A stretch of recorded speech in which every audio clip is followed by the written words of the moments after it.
Winter wrapped the forest in silence. The lake stood frozen in a perfect sheet of silver, reflecting the pale morning sun.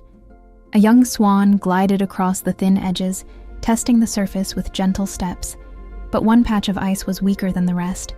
With a sudden crack, the swan plunged into the freezing water below. His wings beat desperately, but the ice sealed behind him.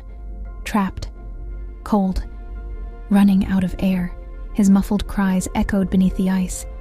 Far along the bank, a beaver was gathering branches for his lodge. He paused. Something felt wrong. A faint thumping sound beneath the ice, frantic and fading. The beaver raced toward the lake, his claws scraping across the frozen surface. He spotted the swan's shadow struggling under the ice, wings flaring in panic. Without hesitation, he began to chew and claw at the frozen sheet. The ice was thick.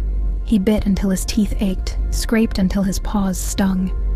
Cracks formed, thin spiderweb lines spreading across the surface. The swan grew weaker, movement slowing. The beaver slammed his tail hard against the ice. Boom! A small hole opened, letting in a gasp of air.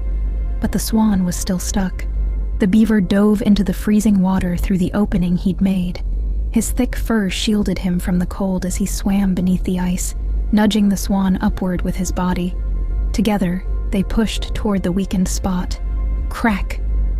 The ice broke wide enough for the swan to burst through, gasping into the icy air. Shivering violently, he struggled to stay afloat. The beaver surfaced beside him, guiding him to the snowy shore where the wind couldn't bite as hard. The swan pressed his head gently against the beaver's wet fur, a silent thank you in the frozen morning air. The beaver curled beside him, warming him until his shaking eased.